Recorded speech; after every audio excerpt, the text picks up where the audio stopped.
Ah ben les sœurs dans les services, elles exerçaient leur métier d'infirmière ou de sage-femme, mais elles étaient bloquées ou elles étaient heurtées par les pressions hiérarchiques.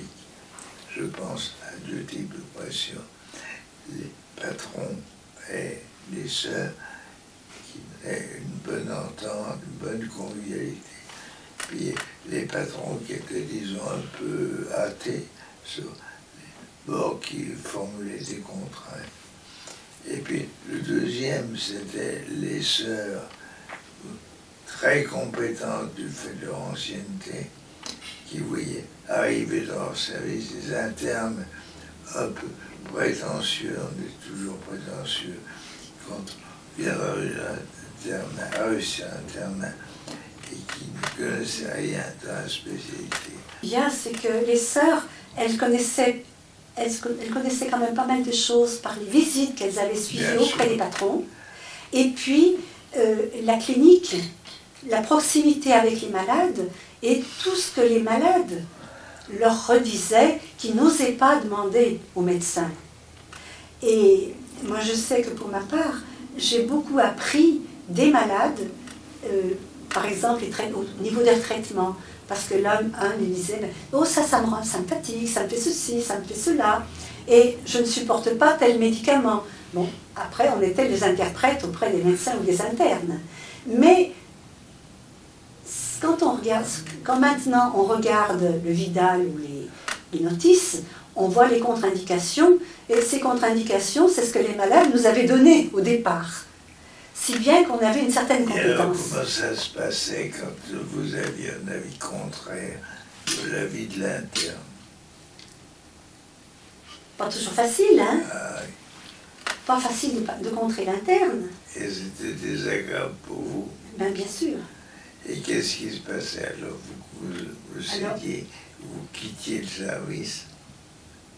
Mais il faut quand même s'occuper des malades. Hein? Oui, d'accord, mais n'y a-t-il pas eu des sœurs qui ont quitté le service? Pour des difficultés. Oui. Alors, il y a eu des sœurs qui ont demandé à changer de service pour ne pas avoir l'impression de trop connaître la spécialité, parce qu'on avait quand même des services qui étaient très spécialisés. Hein. Alors, et des spécialités qui venaient de toute la région, si bien qu'on avait une certaine compétence. Et que cette compétence, il ne fallait quand même pas non plus l'exposer, la montrer, étant donné qu'il fallait rester à notre place. Il était plus facile de changer de service, d'aller dans un autre service, ou en tant que surveillante, ou en tant qu'infirmière même, de façon à ne pas prendre la place qui n'était pas notre place. Et c'était vrai spécialement en obstétrique. En obstétrique?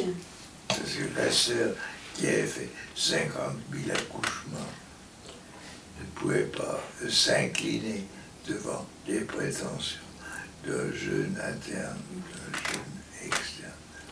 Alors on disait 50 000, c'est ce qui est paru dans les journaux, mais c'était la maternité, elle n'était pas la seule à avoir fait les accouchements. Et il y a eu une reconnaissance même de la ville de Lyon, puisqu'il y a une rue qui porte son nom. Mais celle-ci, elle ne devait pas obéir à l'interne. Alors, mais non, elle devait être en dehors des internes, elle devait être directement avec le patron, je pense. Et celle qui était en salle d'accouchement était avec les internes. Et puis, il n'y avait pas que les sœurs qui étaient responsables de service. Il y avait des sœurs jusqu'en 1900, je sais pas, 50, qui étaient à peu près dans tous les services hospitaliers.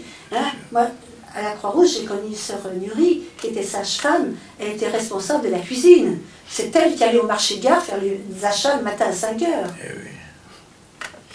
Mais... Et après, elle s'est retrouvée à la maternité, mais ça tournait. Je dirais les poires au point. Mais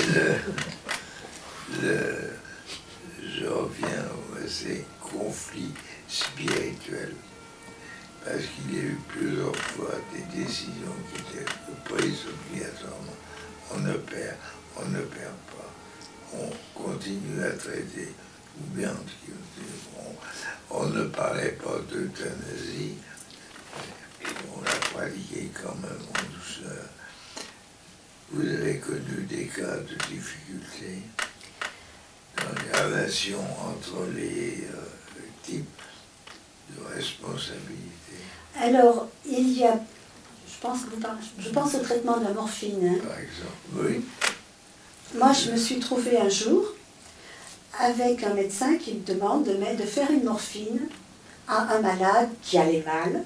C'était un insuffisant respiratoire, et on sait bien que la morphine est un dépresseur de la respiration. Je n'étais pas très fière, mais je me suis dit, il faut quand même que j'aille. Alors j'ai préparé ma piqûre, j'ai posé le plateau, puis je suis retournée voir le malade. Et le malade est mort juste avant que je fasse la piqûre. Alors j'étais vraiment soulagée, parce que à quelques minutes d'intervalle, j'aurais dit, ça y est, c'est la piqûre qui l'a tué. Mais on était dans la mentalité, à cette époque-là, qu'on ne manipulait pas la morphine comme on la manipule maintenant. Il faut le souligner. C'est ça, hein. Il y avait beaucoup d'ignorance par rapport à ce genre de traitement. Oui, enfin d'ignorance. Et là, Dieu vous avait donné un petit coup de main. Voilà. Merci, mon Dieu. Bon, c'est une petite anecdote. Hein. Et alors, les autres rapports humains qui m'intéressent sont ceux des religieuses et des infirmières civiles. Alors, je pense que les conflits étaient peut-être en fonction du nombre. Quand il y avait beaucoup d'infirmières, et le nombre, il y avait le nombre, et puis il y avait aussi la marque des sœurs, l'empreinte des sœurs qui était ancienne, et la difficulté, quand dans une équipe il y avait une sœur comme infirmière, au même titre que les autres infirmières, et où les malades s'adressaient à la sœur plutôt qu'aux infirmières. Et là, souvent, il y a eu des sœurs qui ont dit, mais vous pouvez vous adresser aussi à une infirmière, elle est aussi compétente, elle peut vous répondre comme moi. Alors, il y avait les deux versants. Les gens qui n'osaient pas et les gens qui ne faisaient que choisir un groupe pour parler avec elles. Voilà. Et puis, les petites infirmières, les jeunes infirmières, se rebellaient un peu quand même. Elles ont été contentes de prendre peu à peu la responsabilité des services. Venir des caves, c'est le moment où sont développées les caves. On peut dire que c'est là, vous n'avez peut-être pas connu ça, parce que c'était déjà dans les années 60. Moi, j'ai fait l'école des cadres en 1966-67, mais elle avait déjà ouvert en 63, je crois, à Lyon. Hein. Alors, il y avait déjà des surveillantes dans les services. Et là, voilà, c'est ça, les surveillantes. Et alors, pour finir, parlez-moi de la spiritualité des religieuses.